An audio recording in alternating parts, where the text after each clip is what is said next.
उत्तर दक्षिण पूरब पश्चिम फिरदा दाणे दाणे नु सर्व कला सतगुरु साहेब की हरि आए हरि आणे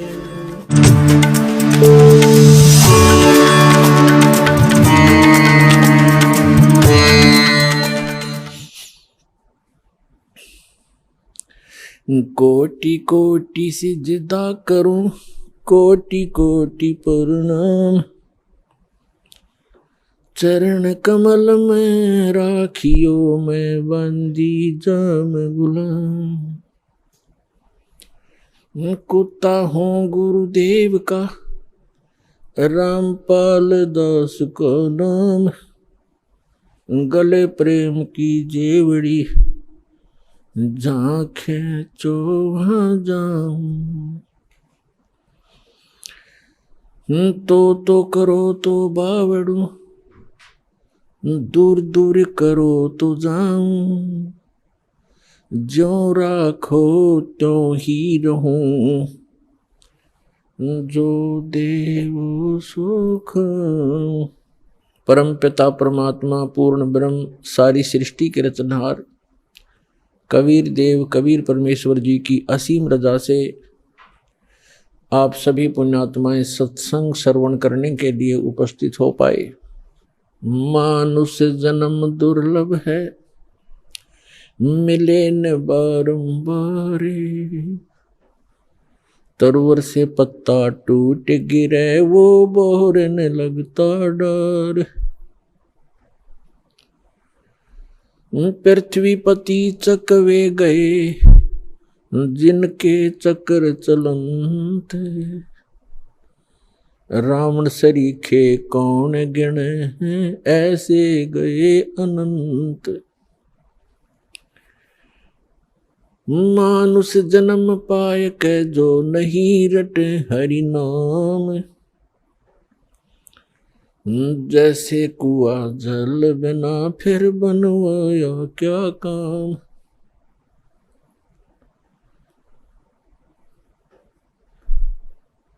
राम नाम की लूट है लूटी जाते लूटे पीछे फिर पछताओगे हे प्राण जहांगे छूट। नंगा आया जगत में नंगा ही तू जाए बीच में ख्वाबी ख्याल है ये मन माया भरमावे। मर्द गर्द में मिल गए वो रावण से रणधीरे कंस के सी चाणोर से भाई हिरण्यकशिपु बलबीर।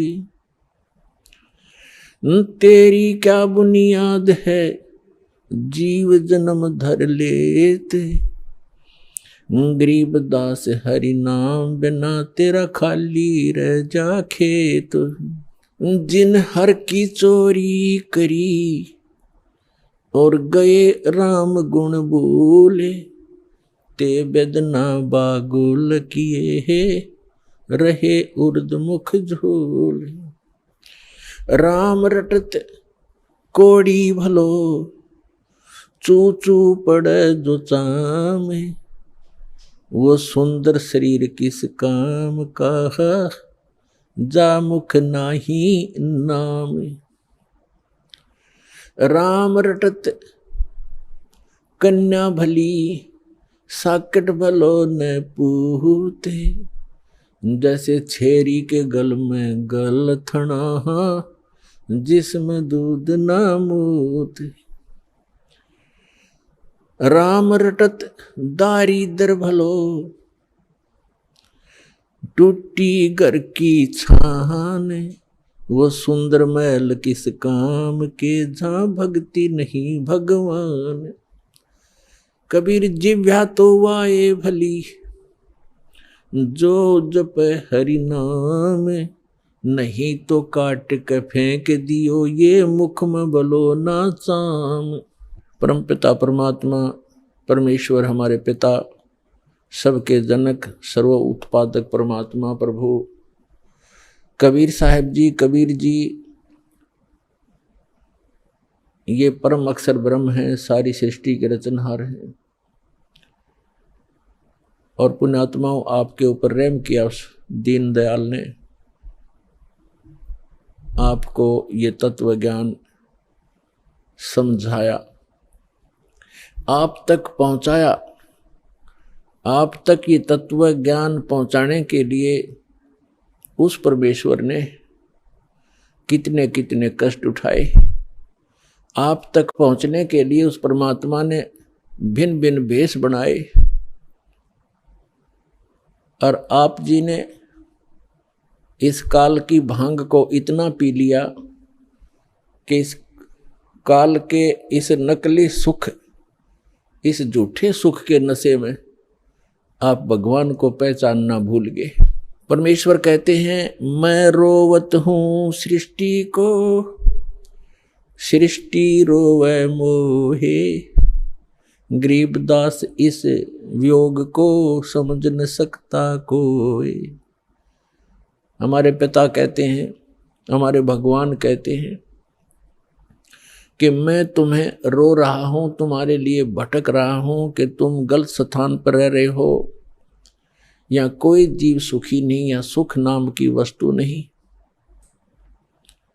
और आप यहां सुख खोज रहे हो और सुख देने वाले उस भगवान की खोज कर रहे हो, उसके लिए रो रहे हो, तड़फ रहे हो। मैं तुम्हारे लिए रो रहा हूं कि मैं हूं वो परमात्मा, मैं तुम्हारा जनक हूं, मैं तुम्हारा पिता हूं। आप जी ने ये गलती की जिस कारण से आप इस काल कसाई के यहाँ फंस गए हो। किसी का बेटा मार रहा है, किसी की बेटी मार दी, कोई किसी का जमाई मर गया, किसी के कैंसर होगी, किसी की टांग कट गई, किसी को कैंसर है, कोई कोड से भुगत रहा है। और शेष बचे हुए ये सोचते हैं कि हम ठीक हैं। यदि आप रोग रहित हैं, कल मृत्यु होगी, फिर गधे बन जाओगे, तो क्या खाक ठीक हो आप? इसलिए परमात्मा याद दिलाते हैं, कबीर ये माया अटपटी, सब गट आण अड़ी, किस किस को समझाऊं, या कुएं भांग पड़ी। परमात्मा कहते हैं, किस किस को समझाऊं। इस काल भगवान ने इस नकली सुख की एक कुएं के अंदर जैसे 1, 2, 3 क्विंटल भांग घोल कर डाल दे कोई, उस कुएं का जल चाहे 1000 व्यक्ति पी ले, और पीने के उपरांत उनकी एक जैसी गतिविधि, एक जैसी भाषा, एक जैसी चाल हो जाती है, क्योंकि सबको वो नशा हो चुका है। तो इस काल भगवान ने इस त्रिगुणमयी माया की इतनी मात्रा डाल रखी है आपके अंदर कि आपको इतना नशा हो गया इसका। जैसे किसी के पास बढ़िया मकान कोठी हो जाती है, कार हो जाती है, उसको नशा है वो, और वो फूला नहीं समाता, और वो भूल जाता है बालक कल मृत्यु हो जाएगी, ये कार कोठी तेरे साथ नहीं जाएंगी, यहां बुद्धि क्यों नहीं आती आपकी। परमात्मा हमें याद दिलाना चाहते हैं कि इन सुखों को जहां आप यहां खोज रहे हो, आपको सतलोक में मिलेंगे। यहां तो आपने जो कार भी व्यवस्था कर ली, 36 पंगे पाक है, फिर उसमें कोई इंजन में गड़बड़ है, कोई पेट्रोल डलवाना, जेब देखनी पड़े। सतलोक में चलो, आपको विमान मिलेंगे, विमान मिलेंगे, और आपकी मन से जहां चाहोगे 1 सेकंड में उड़कर आप पूरा परिवार बैठकर कहीं घूम सकते हो। कोई पैसा नहीं लगेगा, आपको सब वस्तु मुफ्त मिलेंगी, सब सुख होगा, आपकी कभी मृत्यु नहीं होगी। आपका ऐसा ही परिवार वहां सतलोक के अंदर होगा। अभी तक ये मूर्ख बनाया करते थे नकली संत कि वहां प्रकाश ही प्रकाश है, चेतन ही चेतन है, आत्मा उसमें जाकर ऐसे मिल जाती है जैसे बूंद समंदर में। फिर खा क्या करेंगे वहां जाकर के, इससे यही दुख सुख यही ठीक है। तो उनको अकल थी नहीं, ज्ञान था नहीं, उनका सवन भाव नहीं था, क्योंकि उनकी साधना गलत थी, उनका ज्ञान गलत था। वो काल प्रेरित थे, काल के भेजे आए हुए हैं। तो परमात्मा हमें याद दिलाते हैं कि झूठे सुख को सुख कहे ये मान रहा मनमोद, ये सकल चबीना काल का। कुछ मुख में कुछ गोद। अपने आत्माओं आप देख रहे हो, कहीं पर भूकंप आ जाता है, हजारों लाखों की संख्या में मानव मर जाते हैं, अन्य प्राणियों की तो गिनती ही नहीं। कहीं पर फ्लड आ जाती है, गांव के गांव बह जाते हैं, हजारों की संख्या में व्यक्ति मारे जाते हैं, और वो उन मकानों को, उन वहाँ के सांसारिक सुखों को जोड़ने में सारा जीवन लगाते हैं। उनका दृष्टिकोण सिर्फ उन्हीं पर केंद्रित रहता है कि कोठी बना लूँ, कार बना लूँ, एक प्लाट और ले लूँ, 2 कोठी और बना दूँ, एक बैंक बैलेंस बना दूँ, एक फैक्ट्री लगा लूँ। उद्देश्य मनी मेक ही रहता है। परमात्मा कहते हैं तो बच्चों वाले खेल खेल रहे तुम, आप जी को ज्ञान नहीं है इसलिए यहां डले ढोरे हो। 1 सेकंड का पता नहीं क्या बिजली गिर जा और फिर आप यहीं स्थिर होना चाहते हो ऐसे गंदे लोक में। तो तत्व ज्ञान का अभाव है। जब आपको तत्व ज्ञान होगा, आपके मन की व्यवस्था ही अलग हो जाएगी। जब आपको तत्व ज्ञान होगा, आपके मन की स्थिति बदल जाएगी, आपका उद्देश्य बदल जाएगा। परमात्मा हमें आखिरी याद दिलाते हैं, आप जी विचार कीजिए कि आपकी मृत्यु तो होगी होगी, चाहे यहाँ कोई पूरी पृथ्वी का राजा है और चाहे अमीर या गरीब है, कोई भी व्यक्ति है, आपकी मृत्यु होगी। और आपने जो कुछ भी सारे जीवन में संग्रह किया वो आपके साथ नहीं जाएगा। ये तो यूनिवर्सल ट्रूथ है, आपको सबको मालूम है।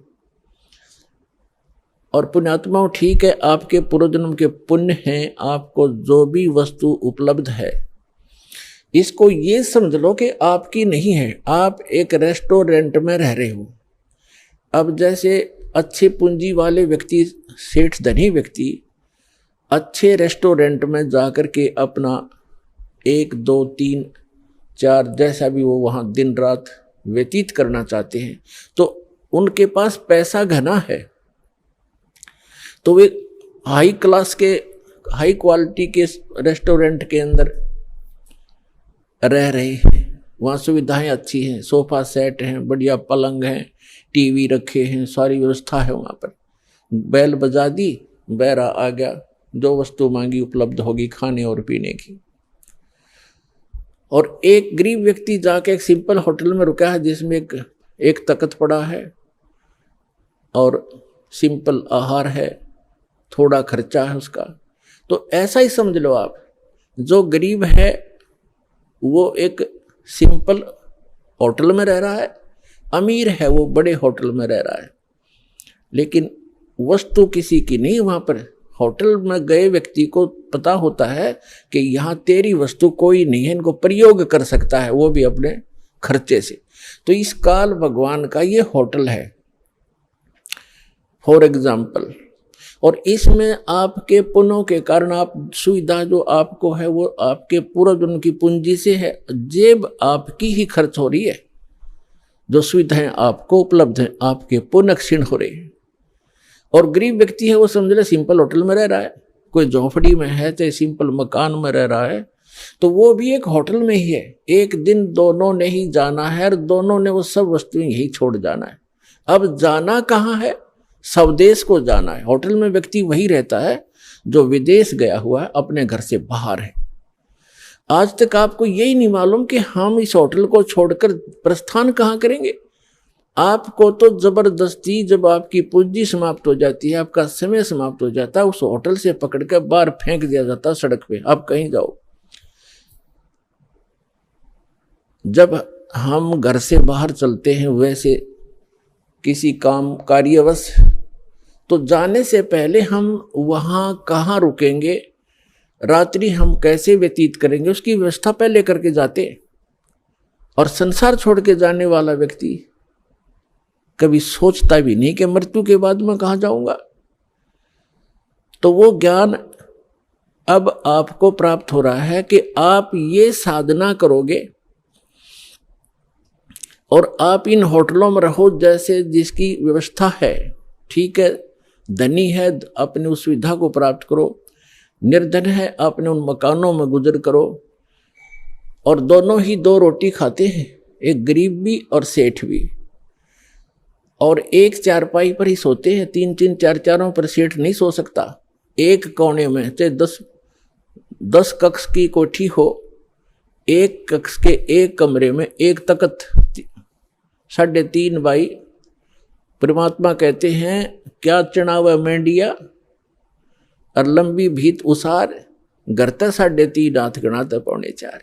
यानी आपको लेटने के लिए अपने हाथ, ये हाथ होता है इतना, प्रत्येक का शरीर अपने 3.5 हाथ का होता है, 3.5 हाथ का।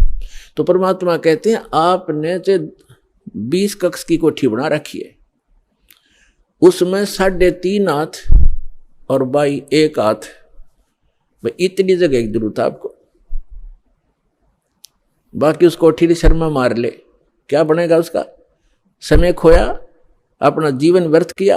तो कहने का भाव ये है कि ठीक है, भगवान ने आपको कोठी भी दी है, सुविधाएं भी हैं, कोई बात नहीं, लेकिन अब भविष्य की तैयारी करो, यहां से चलने का उद्देश्य बनाओ। असक जन्म हो गए आप जी ने यही भटकताओं का। अब परमात्मा हमें बताते हैं कि आप जी यहां इस काल कसाई के लोक में रह रहे हो, इसने आपको अपने स्वार्थवश पाल रखा है, जैसे कसाई बकरे पालता है। पुण्यात्मा, आपके ऊपर 3 गुणों का इतना जबरदस्त प्रभाव हो गया कि आप जी अपने परिवार, अपनी संपत्ति को अपना मान चुके हो, और मान चुके हो जैसे नशे में व्यक्ति चाहे कुर्डियों पर पड़ा हो गंध में, और चाहे चारपाई पे लेट रहा हो, उसको पता ही नहीं तू कहाँ है। तो आज हम सभी की ये स्थिति है कि हम इस सब कुछ को अपना मान चुके, और इसको ये कहा जाता है कि आप कसाई के लोक में रह रहे हो और ये आपको सबको खाएगा बारी बारी, ये नहीं बख्शेगा किसी को भी। किसी परिवार के 3-3 सदस्य खा जाता है एक दिन में, कोई दुर्घटना से या कोई किसी और अन्य कारणों से, कोई बीमारी से, और शेष बच्चे ये सोचते हम ठीक हैं। जिनके साथ वो घटना घट गई उससे पहले वो भी आप जैसी ही स्थिति में थे। तो पुण्यात्माओं, परमात्मा ने रजा बख्शी आपको ये ज्ञान देने की, और फिर वो विकल्प बताया कि यहां से जाकर आप कहाँ रहा करोगे। गीता अध्याय नंबर 15 के श्लोक नंबर 1 से 4 में कहा है कि उल्टा लटका हुआ संसार रूपी वृक्ष है, ऊपर को जड़ तो समझो पूर्ण परमात्मा, और नीचे को 3 गुण रूप शाखा है, रजगुण ब्रह्मा, सतगुण विष्णु, तम गुण शिव जी। और जो संत इस उल्टे लटके हुए संसार रूपी वृक्ष के सभी विभाग बता देगा, तना कौन भगवान है, इस संसार रूपी जड़ कौन है, यानी जिससे सबका धारण पोषण होता है वो कौन प्रभु है, और शाखा कौन है, डार कौन है, और पत्ते क्या है, तो सवेदवित वो तत्वदर्शी संत है। तत्वदर्शी संत की प्राप्ति के उपरांत 15वें अध्याय के 4 श्लोक में कहा श्रीमद् भगवद गीता, उसके पश्चात परमेश्वर के उस परम पद की खोज करनी चाहिए जहां जाने के बाद साधक फिर लौटकर कभी संसार में नहीं आते। और जिस परमेश्वर ने सब ब्रह्मांडों की रचना की है, संसार रूपी वृक्ष की प्रवृत्ति जिससे विस्तार को प्राप्त हुई है, उस परमात्मा की भक्ति करो और किसी की नहीं। और गीता ज्ञानदाता अपने विषय में कहता है 8वें अध्याय के 13वें श्लोक में, ओम इति एकाक्षरम ब्रह्म विवहारण माम अनुसमरण यह पर्याति तदन देहम से आती परमाम गति। मुझ ब्रह्म का एक ओम अक्षर है। गीता का ज्ञान ब्रह्म बोल रहा है, ये काल बोल रहा है, श्री कृष्ण जी में प्रवेश करके बोल रहा है, और ये कह रहा है कि मुझ ब्रह्म का केवल एक ओम मंत्र है। इसका उच्चारण करते हुए संसार छोड़कर जाते समय भी, मरते समय भी इसी का जाप करता है, तो ओम से मिलने वाली जो परम गति वो प्राप्त हो जाती है, वो ब्रह्मलोक प्राप्त होता है। ब्रह्मलोक में गए प्राणी भी वापस आते हैं, 8वें अध्याय के 16वें श्लोक में गीता जी में स्पष्ट किया है, वो भी पुनरावृत्ति के अंदर। तो गीता ज्ञानदाता कहता है 4थे अध्याय के 5 और 9 श्लोक में, गीता अध्याय नंबर 2 के श्लोक 12 में, गीता अध्याय नंबर 10 के श्लोक नंबर 2 में गीता ज्ञानदाता कहता है, अर्जुन तेरे और मेरे बहुत जन्म हो चुके, तू नहीं जानता मैं जानता हूं। इससे सिद्ध है कि जो गीता ज्ञानदाता ब्रह्म है ये काल है, और गीता अध्याय नंबर 11 के श्लोक नंबर 32 में स्वयं कहता है कि अर्जुन मैं काल हूं और अब प्रवृत्त हुआ हूं। श्री कृष्ण नहीं थे काल, श्री कृष्ण होते तो ये कैसे कहते मैं अब प्रवृत्त हुआ हूं। श्री कृष्ण जी तो पहले उपस्थित थे वहां पर अर्जुन के साथ, उनके सारथी बनकर। तो पुण्यात्माओं, ये हमारे सदग्रंथ एक अनमोल रतन है, इसको हमारे धर्मगुरु समझ नहीं सके, इसका अड़ंगा कर दिया, उल्टा ज्ञान बता दिया हमारे को। श्री कृष्ण जी को सुप्रीम पावर बता दिया, जबकि श्री कृष्ण जी तो एक ब्रह्मांड में एक सतोगुण विभाग के मंत्री समझो, और इनका पिता काल एक ब्रह्मांड में मुख्यमंत्री समझो, और ओवरऑल कंट्रोलर सभी ब्रह्मांडों का वो प्रधानमंत्री समझो, वो परम अक्षर ब्रह्म समझो, वो पूर्ण परमात्मा। उसकी साधना के लिए ही ये गीता ज्ञानदाता बार बार कह रहा है। गीता अध्याय नंबर 18 के श्लोक नंबर 62 में कहा कि अर्जुन तू सर्वभाव से उस परमेश्वर की शरण में जा, उस परमेश्वर की कृपा से तू परम शांति को और सनातन परम धाम को प्राप्त होगा। गीता अध्याय नंबर 8 के श्लोक नंबर 1 में अर्जुन ने पूछा कि हे परमात्मा, आपने जो 7वें अध्याय के 29वें श्लोक में जिस तत्ब्रह्म की जानकारी दी है कि तत्ब्रह्म को से परिचित प्राणी, इस अध्यात्म ज्ञान से परिचित और सभी कर्मों से परिचित व्यक्ति केवल जरा और मरण से छूटने के लिए प्रयत्न करता। जरा माने वृद्धावस्था और मरण माने मृत्यु। जरा और मरण से छूटने के लिए जो प्रयत्न करते हैं वे उस तत्ब्रह्म से परिचित हैं, अर्थात उस पूर्ण परमात्मा से परिचित हैं, उसके उस शाश्वत स्थान से परिचित हैं। वहां जाने के बाद बुढ़ापा नहीं आता, वृद्धावस्था नहीं आती और मृत्यु नहीं होती। 8वें अध्याय के प्रथम मंत्र में अर्जुन ने पूछा फिर किम तत्ब्रह्म, वो तत्ब्रह्म क्या है वो बता दे मुझे। अब 8वें अध्याय के 3रे श्लोक में गीता ज्ञानदाता ये काल कहता है ब्रह्म कि वो परम अक्षर ब्रह्म है, यानी गीता ज्ञानदाता से कोई अन्य है वो प्रभु, वो स्वामी, वो मालिक। गीता अध्याय नंबर 4 के श्लोक नंबर 32 और 34 में स्पष्ट किया है कि वो सच्चिदानंद घन ब्रह्म अपने मुख कमल से बोलकर एक अमृत ज्ञान प्रचार करता है। उस सच्चिदानंद घन ब्रह्म की वाणी में धार्मिक अनुष्ठानों की, अध्यात्म मार्ग की भक्ति विधि विस्तार के साथ कही गई है, वो तत्व ज्ञान है। उस तत्व ज्ञान को अर्जुन तो तत्वदर्शी संतों के पास जाकर समझ, उनको दंडवत प्रणाम करने से, कपट छोड़कर प्रसन्न करने से वो तत्वदर्शी संत तुझे तत्व ज्ञान का उपदेश करेंगे। इससे सिद्ध है कि गीता के अंदर वो तत्व ज्ञान नहीं है और गीता ज्ञान दाता भी तत्व ज्ञान से अपरिचित है। उसके लिए दास को भेजा परमपिता ने, कबीर भगवान ने तत्वदर्शी संत बनाकर। अब जो प्रसंग चल रहा है कि गीता ज्ञानदाता 8वें अध्याय के 3रे मंत्र में कहता है कि वो परम अक्षर ब्रह्म है, और गीता अध्याय नंबर 8 के श्लोक नंबर 5 और 7 में अपनी साधना करने को कह रहा है कि मेरी भक्ति कर, मुझे प्राप्त होगा, लेकिन युद्ध करना पड़ेगा। और पुण्यात्माओं, जहां युद्ध है वहां शांति नहीं हो सकती। इसलिए गीता ज्ञानदाता कहता है 18वें अध्याय के 62वें श्लोक में कि सर्वभाव से तू उस परमेश्वर की शरण में जा, उस परम अक्षर ब्रह्म की शरण में जा, उसकी कृपा से तू परम शांति को और सनातन परम धाम को प्राप्त होगा, जहां जाने के बाद साधक फिर लौटकर कभी संसार में नहीं आते। अब गीता ज्ञानदाता गीता अध्याय नंबर 8 के श्लोक नंबर 8, 9, 10 में कहता है कि उस सच्चिदानंद घन ब्रह्म की भक्ति करने वाला प्राणी साधक भक्ति की शक्ति से, योग के बल से, योग माने साधना के बल से, भक्ति की ताकत से, उस मंत्रों की भक्ति की कमाई की ताकत से उस परमात्मा को, सच्चिदानंद घन ब्रह्म यानी परम अक्षर ब्रह्म को ही प्राप्त होता है।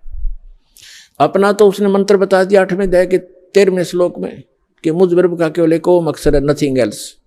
ओम नमः शिवाय, ओम भगवते, ओम ये भगवते वासुदेव, ये मंत्र नहीं है, ये तो बाल बलौने वाले खिलौने हैं, मीठी गोलियां हैं।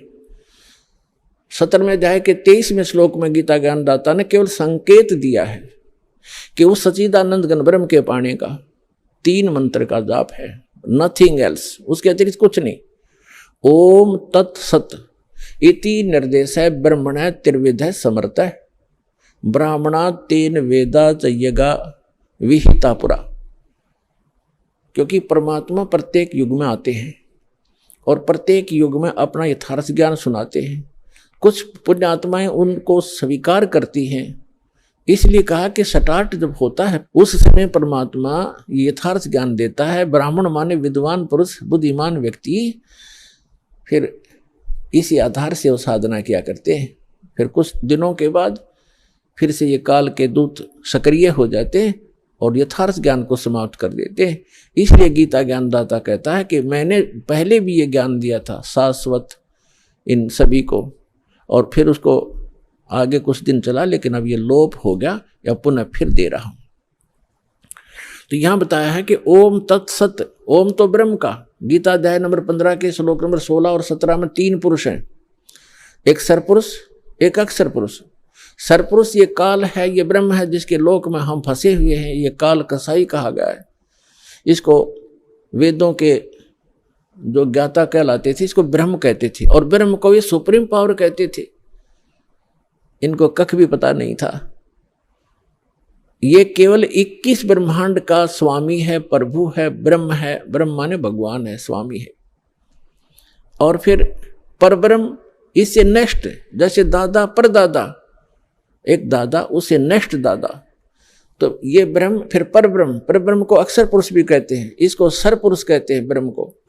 अक्षर पुरुष 7 शंख ब्रह्मांड का स्वामी है, नील पद्म शंख, 7 शंख ब्रह्मांड का स्वामी है, इसको अक्षर पुरुष का। इसकी आयु बहुत लंबी है, इसलिए इसको अक्षर पुरुष कहते हैं।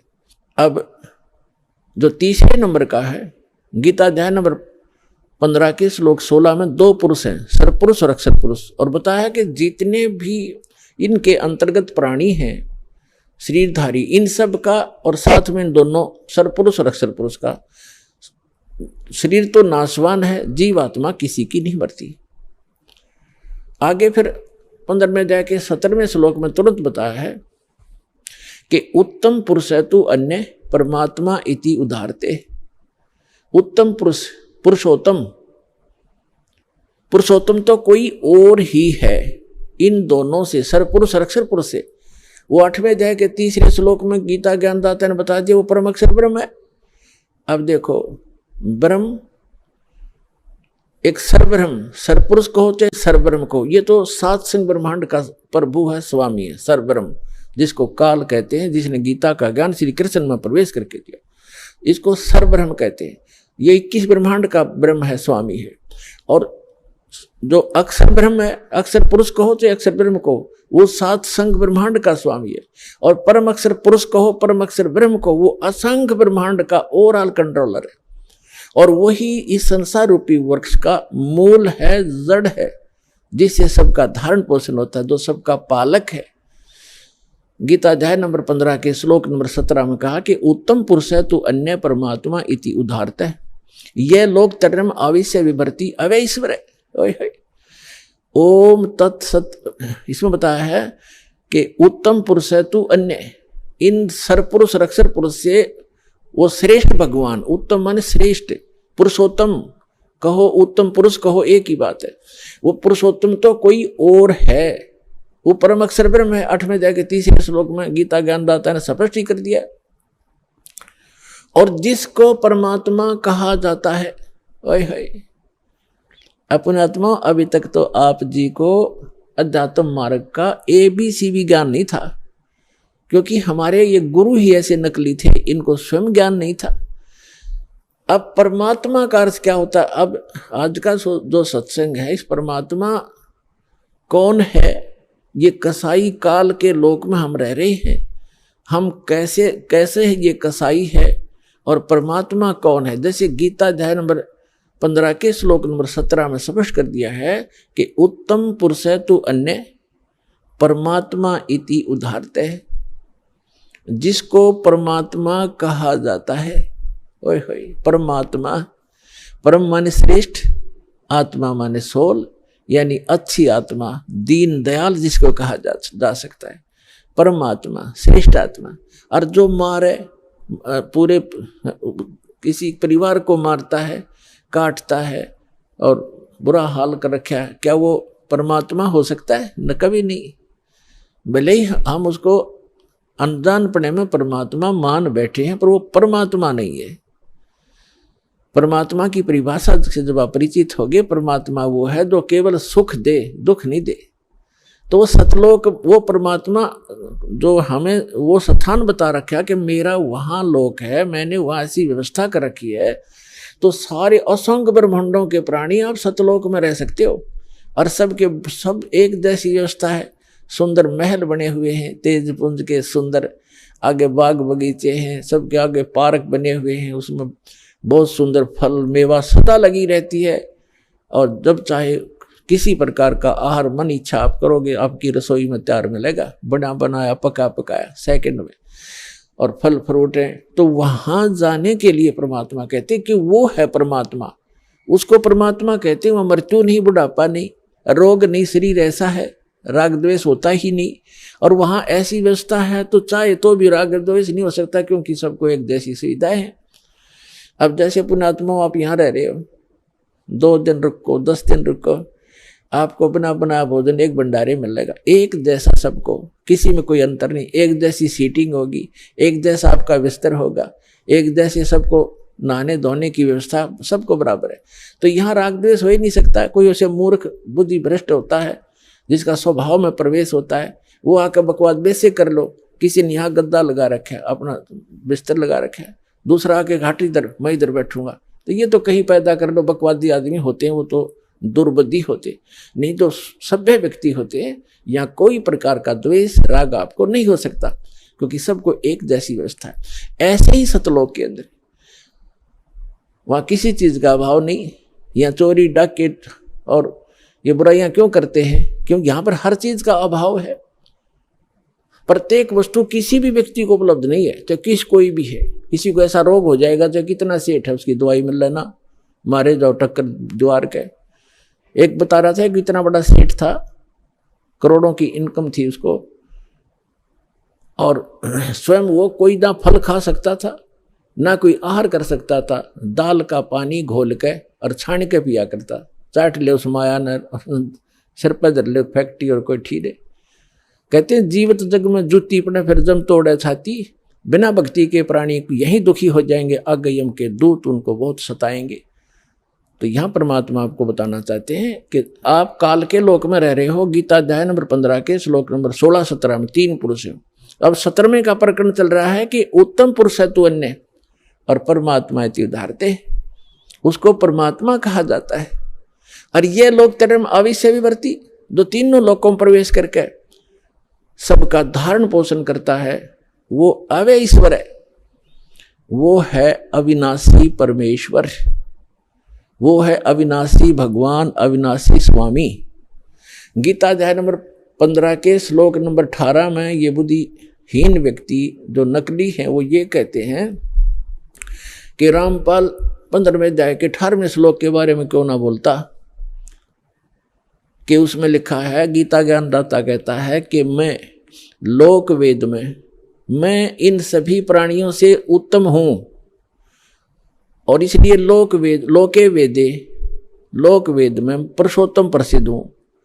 तो इसका अर्थ ये है कि गीता ज्ञानदाता 21 ब्रह्मांड का स्वामी है, और इसके अंतर्गत जितने प्राणी हैं, इंक्लूडिंग ब्रह्मा विष्णु महेश से भी ये उत्तम है, श्रेष्ठ है, इनसे उत्तम है।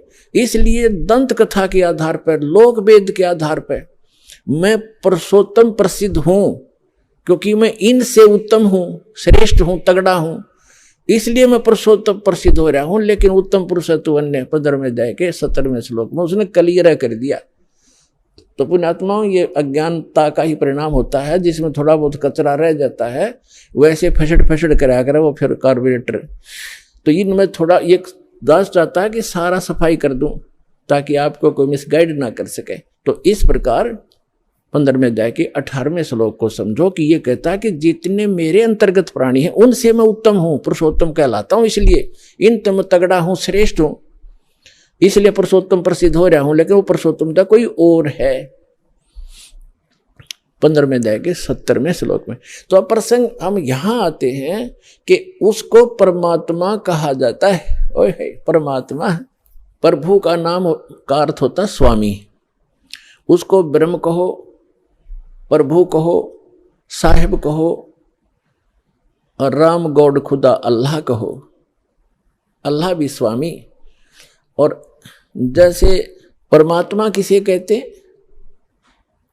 परमात्मा उसे कहते हैं जो कभी दुख नहीं देता, सबको सुख सुख देता है। उत्तम पुरुष है तो अन्य परमात्मा इति उदाहरत है। यह लोक तरम अविश्य विवर्ती अवय ईश्वर है। अब परमेश्वर ने आके बताया अपनी प्यारी आत्मा धर्मदास जी को कि धर्मदास आप इस काल के लोक में रह रहे हो। अब धर्मदास जी ने कहा कि प्रभु आप जो कहते हैं सिरोधार्य है, लेकिन मेरे गले उतर नहीं रही ये बात कि हम गंदे लोक में रह रहे हैं, ये कसाई का लोक है। हे परमात्मा देखो कैसी यहाँ पर फल फ्रूट हैं, कैसे बाग बगीचे बने हैं, झरने बह रहे हैं, गंगा जैसी दरिया बह रही है, और कितना दयालु है ये परमात्मा, कैसी ऋतु बनाई है, हवा चल रही है, और कितना अच्छा शुद्ध हवा दे रखी है, कितनी लंबी चौड़ी पृथ्वी है, कोई कहीं बैठो उठो लेटो किसी प्रकार, और कितनी सुविधा देता है ये। इसको कैसे हम मानने के ये भगवान नहीं है।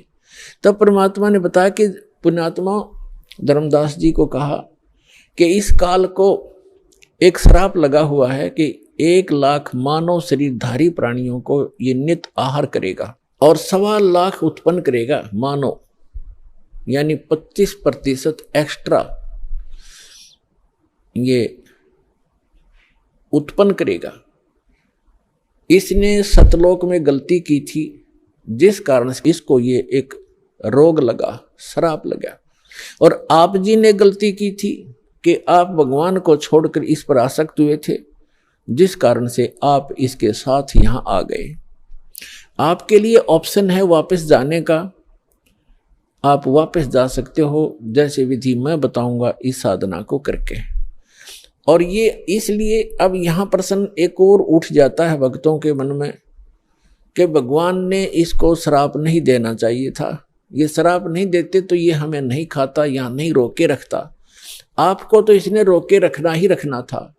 और यदि परमात्मा इसको श्राप नहीं देते 1 लाख मानव शरीरधारी प्राणियों के आहार करने का, तो आपको ये कभी मानव शरीर नहीं देता, क्योंकि इसको ये डर बना रहता है कि मानव शरीर में इनको परमात्मा का ज्ञान हो सकता है, परमात्मा प्राप्ति हो सकती है। ये एक योनि और बना देता, जैसे कुत्ते गधे सुअर की 84 लाख बनाई, 84 लाख एक भी बना सकता था। इसलिए इसकी व्यवस्था है, मजबूरी है कि एक ये मानव शरीर अवश्य देता है आपको। 83 लाख योनियों में धक्के खवा के भी फिर एक मनुष्य शरीर इसको देना पड़ता है, क्योंकि इसको खाना पड़ता है। और ये विधान भगवान ने बना दिया कि प्रत्येक प्राणी को एक मानव शरीर का चांस अवश्य देना पड़ेगा। इसलिए आज आप पर रहम हुआ है। ठीक है, कष्ट तो मान ले आपको, मानव शरीर ना मिलता, गधे कुत्ते बनकर आप खाते भटकते रहते, कष्ट पे कष्ट उठाते रहते, तो एक गोल्डन चांस है मानव शरीर में, आप अपना आत्म कल्याण करा के सतलोक जा सकते हो।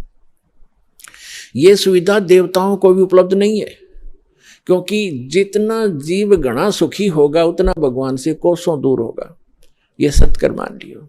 और जितना दुख होगा उसके लिए वरदान सिद्ध हो सकता है, यदि उसको सतलोक आश्रम वाला जला हिसार प्राप्त हो जाएगा, उस दुख के कारण भी उसको परमात्मा मिल जाएगा।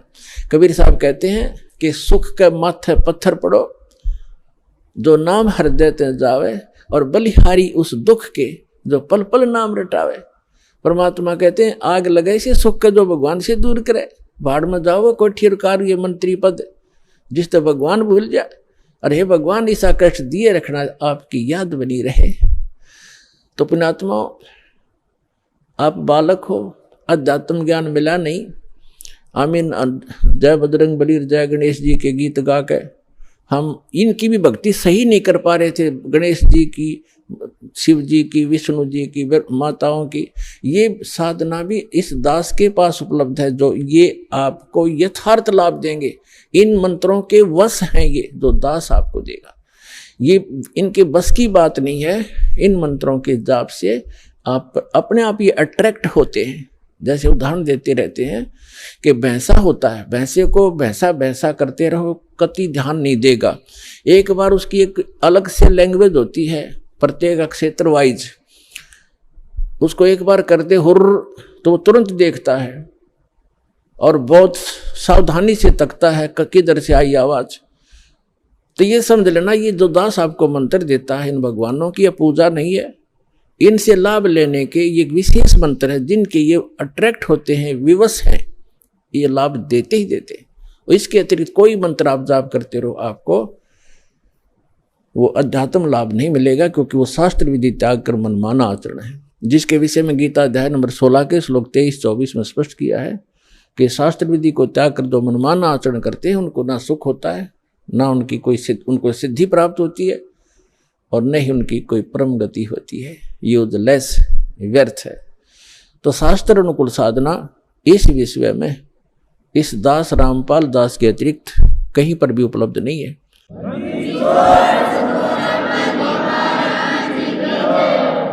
इसको चाहे आप अभिमान समझना या तत्व ज्ञान समझना, ये धीरे धीरे आपको अपने आप समझ में आ जाएगा दास क्या कहना चाहता है। अभिमान तो वो व्यक्ति किया करता जिसकी अपनी कोई खोज हो, चाहिए तो उसने भी नहीं। और हम तो संत भक्त हैं, हम किसी प्रकार का कोई अभिमान या ईगो कभी नहीं रखते। जो ऐसा रखता है वो भक्त नहीं ना संत नहीं, क्योंकि ये तो सदग्रंथों में प्रमाणित है, हमारे सदग्रंथों में लिखा हुआ था। वो खजाना इनका हाथ लगा नहीं, क्योंकि ये इनको ज्ञान नहीं था। अपने आत्माओं जैसे श्रीमद् भगवद गीता अध्याय नंबर 17 के श्लोक नंबर 23 में लिखा है, ओम तत्सत इति निर्देश ब्रह्मण तिर्वेद समर्थ ब्राह्मणा तेन वेदाच यज्ञा विहिता पुरा। इसका अर्थ ये है कि उस सच्चिदानंद घन ब्रह्म परम अक्षर ब्रह्म के प्राप्ति का, उस शाश्वत स्थान में जाने का एक 3 अक्षर का मंत्र है, ओम तत्सत इति निर्देश है। निर्देश माने डायरेक्शन, नथिंग एल्स, फाइनल फैसला, फाइनल डिसीजन। अच्छा, यहां पर ओम तो ब्रह्म का है, सरपुरुष का, और तत् और सत ये सांकेतिक है।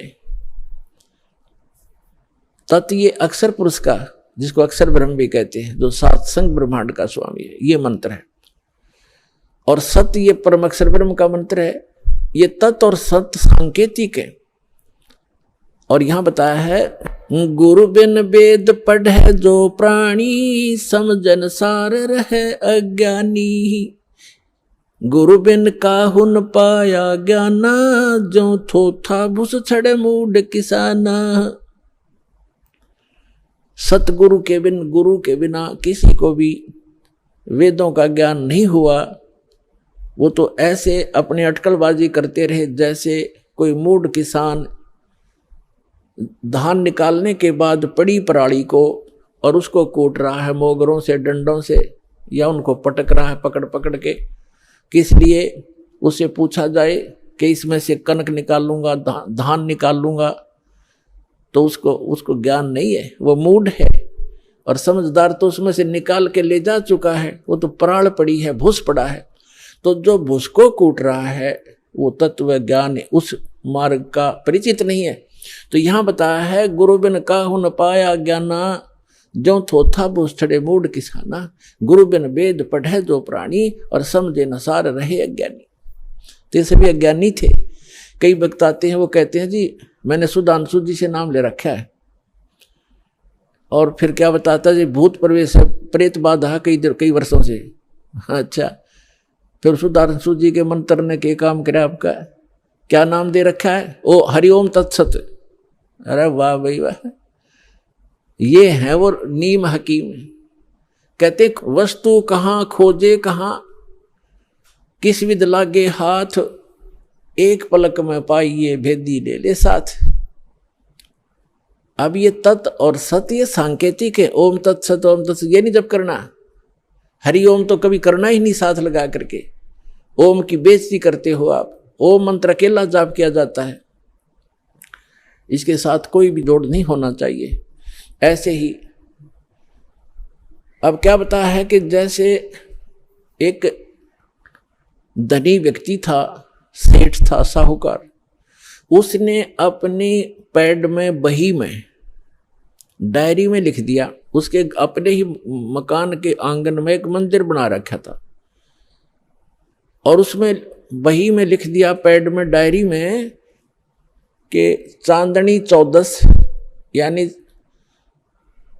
चांदनी 14 रात्रि के 12 बजे मंदिर के गुम्बज में इतने किलो चांदी, इतने किलो सोना और इतने नगद पैसे जमा कर रखे, दबा रखे। इसलिए कोड वर्डों में लिखते थे कि बच्चे कहीं गलती से कभी खोद बैठे, निकाल ना लें, मेरे जाने के बाद फिर ये प्रयोग कर लें।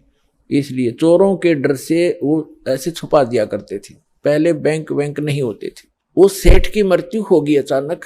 पिता के अंतिम संस्कार करके उन बच्चों ने फिर देखा कि पिता की लेख देखते हैं। उन्होंने वो डायरी देखी, उसमें लिखा था चांदनी 14 रात्रि के 12 बजे मंदिर के गुम्बद में इतना धन दबा रखे। तो उन बच्चों ने 2-3 दिन के बाद अपने पिता की क्रियाक्रम से निपट कर हफ्ते 10 दिन, 12 दिन, 15 दिन के बाद वो मंदिर का गुम्बद फोड़ दिया रात्रि के समय। उन्होंने सोचा पिता ने संकेत दिया है कि दिन में तो कोई देख लेगा, रात्रि में फोड़ियो। तो रात्रि में उन्होंने मंदिर का गुम्बद फोड़ डाला, उसमें कुछ नहीं था। उनको बड़ा अफसोस हुआ कि पिताजी तो हमें गलत गाइड करके हमें बहका गए और धन कहीं और दबा गए। अब उसको कैसे खोजेंगे, गया हाथ से, बहुत धन था। बुरी तरह रो रहे हैं। कुछ दिनों के बाद उसके पिता का कोई मित्र सेठ आया। बच्चों ने अपनी समस्या उसके सामने रखी कि अंकल ऐसे ऐसे समस्या आ गई है, हमारे पिताजी ने झूठ बोल दिया, पैसा कहीं और छुपा रखा है, हम गुम्बद में लिखा है, गुम्बद में तो पाया नहीं, हमने मंदिर भी फोड़ दिया। तब उस सेठ ने कहा कि मुझे दिखाओ कहाँ लिखा है। उसने लेख देखा कि चांदनी 14 रात्रि के 12 बजे मंदिर के गुम्बद में इतना पैसा। तो उसने कहा बेटा इस गुम्बद को यथाउचित बनाओ, यथावत जैसे था वैसा ही बना दो, फिर बताऊंगा कहाँ पर है। और चांदनी 14 आने दो। 15 दिन के बाद, महीने के 20 दिन के बाद हुआ, 10-5 दिन के बाद हुआ, चांदनी 14 आनी थी। वो वैसा ही गुम्बद बना दिया। रात्रि के समय, चांदनी रात्रि में, और गुम्बद की छाया आंगन में जहाँ थी उसके घर पे, वो जमीन वहाँ खुदवाई के ये निशान लगा दिया, यहाँ खोदो। वो ज्यों का तो धन पा गया। तो ये नकली सारे गुम्बद फोड़नीय थे, स्थान का पता नहीं था। तो इनको इन सदग्रंथों के कोड वर्डों का ज्ञान नहीं हुआ। तो वस्तु कहाँ ढूंढे, कहाँ किस विद लागे हाथ, एक पलक में पाइए भेदी ले लो साथ। तो ये दास इन सदग्रंथों का और जानकार बना के, तत्वदर्शी संत बना के कबीर भगवान ने आप उसके बच्चों के लिए भेज दिया। अपनात्मो अविलंब काम करो यू, कहते समझा है तो सर दर पाओ और भौर नीरे सदाव। तो ये गरीबदास जी कहते हैं, गरीबदास ये वक्त जाते है, रो गई इस पैरे न, हाथ से मानो शरीर छूट गया, भक्ति यथार्थ मिली नहीं, तो फिर रोया करोगे इस समय को। कहते हैं मानुष जीवन दुर्लभ है, मिले न बारंबार, और तरवर से पत्ता टूट जा, वो फिर नहीं लगता डार। अब जो प्रसंग चल रहा है हम आते हैं उसी पर कि परमात्मा की परिभाषा क्या है और काल किसे कहते हैं। तो ये प्रसंग पूरा हुआ कि यथार्थ भक्ति कौन सी है, और वो स्थान एक ऐसा है जहाँ जरा मरण नहीं होता। वहाँ जाने के बाद प्राणी फिर लौटकर कभी संसार में नहीं आते, और वहाँ जरा और मरण नहीं है, वृद्ध अवस्था और मृत्यु नहीं है। और यहाँ दोनों डेफिनेट है। यदि मृत्यु भी है और वृद्ध अवस्था भी है, लंबी उम्र होगी तो वृद्ध अवस्था है, बीच में मर गया तो 100 पहाड़ टूट जा, परिवार के ऊपर कमाने वाला एक था, बच्चों का क्या होगा, वह तो वृद्ध अवस्था तो बूढ़ी मौत होगी। कहने का भाव ये है, जब तक हम परमेश्वर की शरण में नहीं आते तब तक हम काल की रेंज में रहते हैं, और जब हम कबीर भगवान की शरण में आ जाते हैं हम काल की रीत से बाहर हो जाते हैं। फिर उसका विधान हम पर लागू नहीं रहता, हम परमेश्वर की शरण में आ जाते हैं। और समर्थ की शरण में जो आ जाता है उसको फिर बाहर का व्यक्ति दुखी नहीं कर सकता। उसको स्वयं पता होता है कि इस आदमी के इस शरणागत को छेड़ दिया तो ये तेरा बक्कल उतार देगा। इसी प्रकार हम समर्थ की शरण में आ गए हैं। आप कबीर भगवान वो समर्थ है, वो कादिर परमात्मा है, उसकी शरण में आ गए। उसकी शरण ना त्यागना, इतना ध्यान अवश्य रखना। छोटा मोटा कष्ट भी होता है नाम लेने के बाद, तो ऐसे समझना जैसे एक बिल्ली बच्चे उत्पन्न करती है और 2-4 दिन के बाद उन बच्चों को दूसरे घर में ले जाती है, क्योंकि वहां वो ये देखती है कि कहीं तेरे बच्चों को यहाँ खतरा ना हो जा। और इस बात से उसके बच्चे भी परिचित होते हैं कि हम अपनी माँ के संरक्षण में हैं, और वो उनको अपने मुख से पकड़ती है। उसके तीखे दांत होते हैं बिल्ली के, तीखे, और उनको पकड़ती है। और बच्चों को पीड़ा भी होती है, वो ऐसे सुकड़ जाते हैं, ऐसे लटक जाते हैं, और महसूस होता है कि इनको दांतों का दर्द भी है, लेकिन बोलते कतई नहीं, चुपचाप रहते हैं, उस पीड़ा को सहन करते रहते हैं, क्योंकि उनको पता है कि हम अपनी माँ के साथ हैं। ये थोड़ा बहुत कष्ट भी है तो हमारा जीवन रक्षा हो रही है। तो उसको उठाकर वो दूसरे सुरक्षित स्थान पर अन्य मकान में ले जाती है, सबको बारी बारी वहां पहुंचा देती है। कुछ दिनों के बाद वहां देखती है कि यहाँ भी समस्या है, तो तीसरे मकान में कहीं और ले जाएगी। और वो बिल्कुल नहीं बोलते, क्योंकि उनको पीड़ा भी हो रही है, लेकिन उनको विश्वास है कि माँ की मुख में हम भले ही पीड़ा हो रही है, लेकिन हमारी जीवन रक्षा हो रही है। इसी प्रकार कबीर भगवान की शरण में आने के उपरांत आपको छोटा मोटा कष्ट भी है, तो ना जाने आपका कौन सा पहाड़ जैसा दुख टल रहा है, ये विश्वास रखना, विचलित ना होना। यह प्रसंग चल रहा है कि धर्मदास जी ने कहा था कि भगवान यहाँ कितनी सुविधा दे रखी है भगवान ने, और इसको आप काल कह रहे हो। परमात्मा ने कहा, धर्मदास जैसे कसाई बकरे पालता है, उन बकरे और बकरियों के लिए वो कितनी सुविधा करता है, जिसकी अच्छी सेल होती है। एक बहुत बड़ा चरागाह बनाता है, उसको हायर करता है या मोल लेता है, और उसके अंदर शेड डालता है, झोंपड़ी डालता है बकरों को गर्मी और सर्दी से बचाने के लिए। उसमें जगह जगह तालाब बनाता है, छोटी छोटी तलैया सी, उनको पानी से भर कर रखता है, उनके लिए घास फूस वहाँ व्यवस्था कराता है। उस सारी व्यवस्था को देखकर वो भोले प्राणी ये समझ बैठते हैं कि हमारा मालिक, हमारा स्वामी कितना दयालु है, हमारी कितनी केयर टेक रखता है, सारी सुविधाएं प्रदान करता है, हिंसक पशुओं से बचाता है, चारों तरफ से बाड़ लगा देता है, और अंदर वृक्ष हैं, झाड़ बोझड़े हैं, फल घास फूस है, गर्मी से बचने के लिए शेड है, सर्दी से बचने के लिए व्यवस्था शेड है। तो वो इस सारी व्यवस्था को देखकर वो मान बैठते हैं कि जो हमारा ये स्वामी है बड़ा दयालु है, ये परमात्मा है। और जब वो कभी उनके बीच में आता है तो वो सारे उसको प्यार देने के लिए उसके चारों तरफ कोई ऊपर को पैर फैलाता है अपने सीने से लगाने के लिए, और वो उसको चाटते हैं, प्यार से जीभ से चाटना चाहते हैं, उनको एक विशेष रिगार्ड देने के लिए।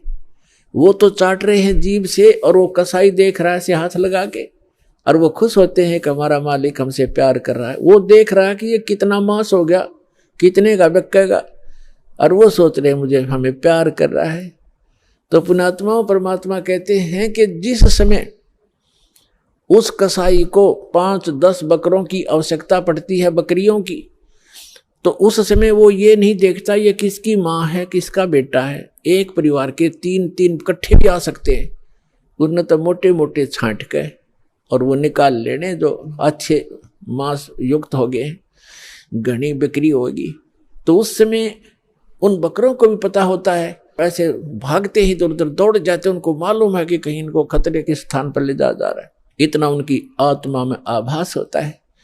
तो कहने का भाव ये है कि इसी प्रकार जो यहाँ की सुविधाएं आप देख रहे हो, धर्मदास परमात्मा कह रहे हैं, कबीर भगवान, इन सुविधाओं को देखकर तो ऐसा लगता है जैसे बड़ा दयालु भगवान है, और उस समय तुम्हारी बुद्धि पर पत्थर गिर जाते हैं। किसी का बेटा मर गया, किसी की बेटी मर गई, एक परिवार के 3-3, 4-4 सदस्य मर जाते हैं।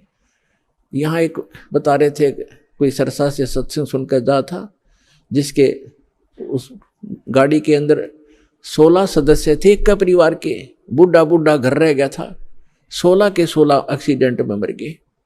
बताओ पुण्यात्मा, और उनकी कार और कोठियां और बड़े बड़े सारी व्यवस्थाएं थी, कुल नाश हो गया उसका। तो कहने का भाव ये है कि उस समय बुद्धि कहाँ जाती है आपकी, ये सुविधाएं किसने दे रखी थी, ये फिर क्यों छीन लिया 1 मिनट में। तो इसको काल कहते हैं, और जो केवल सुख सुख दे उसको दयाल कहते हैं, उसको परमात्मा कहते हैं। आप इसको परमात्मा मान बैठे हो, लेकिन ये परमात्मा नहीं है। यहाँ तो दुख के अतिरिक्त आपको कुछ मिलता ही नहीं। चाहे कितना ही आपको सुखी व्यक्ति नजर आता है झूठे सुख से युक्त, चाहे कोई मंत्री है, प्रधानमंत्री है, या कितना ही बड़ा सेठ है, और कैसी आपने उसकी सुविधा नजर आती है। गरीब आदमी तो इन्होंने सोचा है ये कार कोठी वाले घने सुखी होंगे, या फिर ये अफसर हैं, कर्मचारी अधिकारी हैं, ये बड़े सुखी होंगे। सुख नाम की वस्तु नहीं यहाँ पर इस गंदे लोक में। सबके टेंशन ग्रस्त रहती हैं, सारा दिन ऊपर से दिखे चौपड़े और अंदर तो इनके खराब हो रहे हैं खोपड़े, किसी ने देख लेते, सभी टेंशन लिए फिरते हैं। तो वो टेंशन लेस स्थान जो प्लेस है वो सतलोक है, उसको सुख सागर कहते हैं, सुख सागर कहते हैं। अपना आत्मा परमात्मा आप तक पहुंचने के लिए अब कैसी कैसी लीला करता है। मैं रोवत हूं सृष्टि को, सृष्टि रोवे मोहे, गरीबदास इस वियोग को समझ न सकता कोई। जो जन मेरी शरण है ताका हूं मैं दासे, गेल गेल लाग्या फिरूं हूं जब तक धरती आकाशे। पुण्यात्मा परमात्मा कहते हैं जो मेरी एक बार शरण में आ गया उसको मैं छोड़ूंगा नहीं, उसके साथ रहूंगा। ठीक है, उसका दुर्भाग्य है वो जो यहाँ से निकल नहीं पा रहा, फिर भी परमात्मा इतना दयालु है, आपके पीछे पीछे फिर रहा है। अपना आत्मा विचार करो, ये पुस्तक आपको प्राप्त हुई या टीवी सुनने को प्राप्त हुआ। एक परिवार के 3, 4, 5 सदस्य हैं, जिनमें से 3 को ये ज्ञान समझ में आ गया, उनकी इच्छा बनी हम नाम लेंगे, दीक्षा लेंगे, कल्याण करवाएंगे। उन्होंने दीक्षा ले ली, प्रतिदिन अपना नित्यनियम आरती श्रमणी और सारा कुछ कर रहे हैं, मंत्र कर रहे हैं, सत्संग में भी आ रहे हैं। और बाकी शेष 2 हैं वो बिल्कुल सोचते भी नहीं, कहते हैं तो भी नो के तुम ही कर लो, तुम ही पार हो जाना, हम तो फिर देख लेंगे। अब फिर क्या देख लेंगे, गधा बने पाछा तो कुम्हार देखेगा, आप क्या देखोगे। कड़म मारेगा लठ, 2.5 मन का बोरा होगा कमर के ऊपर, फिर देख लेंगे। अब देखना अब है, ज्ञान समझो और सतलोक आश्रम बरवाला जिला हिसार हरियाणा के अंदर आओ और कल्याण कराओ। अगर समझदार हो तो देखना चाहते हो। अब वो क्यों नहीं आते। जैसे कल का सत्संग जो था सुबह का, उसमें ये था कि 2 प्रकार से मानव शरीर प्राप्त होता है। एक तो पिछले पुण्यकर्मों के आधार से मानव शरीर लगातार 2, 4, 10, 50, 100 भी हो सकते हैं, ज़्यादा भी हो सकते हैं, लेकिन वो पूंजी समाप्त हो जाएगी, फिर 84 लाख योनियों में जाना ही पड़ेगा यदि उस मनुष्य जीवन के दौरान आपको तत्वदर्शी संत नहीं मिला। अब जो प्रसंग चल रहा है, मानव शरीर प्राप्त करके जो प्राणी सत भक्ति नहीं करते, 2 प्रकार से मानव शरीर प्राप्त होता है। एक तो बता दिया आपको पूर्व जन्मों से, जैसे परमात्मा सन 1398 में सतलोक से चलकर आए थे, 1518 तक 120 वर्ष इस धरातल पर रहे, काशी के अंदर बनारस में जुल्हे के कार्य करते रहे और अपने बच्चों को एक समय में 1-1 हजार स्थान पर प्रकट होकर परमात्मा ज्ञान सुनाया करते थे, उनको लाभ देते थे, आशीर्वाद देते थे, सुख हो जाता था। वो मंत्र जाप करते थे। 64 लाख शेष हो गए थे उस दानक के, जुलाए के, एक गरीब झोंपड़ी में बैठे व्यक्ति के 64 लाख शेष इतना सुख दिया था परमात्मा ने। तो उस समय आपको चार्ज कर गया भगवान, कबीर भगवान, और उससे आपके मनुष्य जीवन होते हुए आ रहे 64 लाख शेष थे उस टाइम। 64 लाख, ना कोई मीडिया था, ना कोई माइक स्पीकर था, वो परमात्मा असंख्य रूप बना सकता है। तो जिस कारण से उसने आप सभी को चार्ज किया, आपके मनुष्य जीवन होते हुए आ रहे हैं और आप पूजाएं भले ही दूसरी करते रहे, लेकिन पूर्व जन्म की बैटरी चार्ज थी, आपको सुख मिलते रहे। फिर भी कोई दुख क्रम का आता है तो आप इधर उधर भागते रहे, कोई मंदिर में, कोई गुरुद्वारों में, कोई पहाड़ों पर, कोई गुफाओं में, या किसी संतों की खोज करते रहे। उससे लाभ कुछ नहीं होना था आपको। और दूसरी प्रकार के जो व्यक्ति है, आपको बताया कि जैसे एक तो 84 लाख सभी प्राणियों के शरीरों में से गुजर के निकल के एक मानव शरीर टर्न वाइज मिलता ही मिलता है, स्त्री या पुरुष का। तो जो ऐसे 84 लाख योनियों से निकल कर आए हैं, वो काल के पक्के हैं, वो काल की फर्द में चढ़ गए, वो काल की रजिस्ट्री में है। अब वो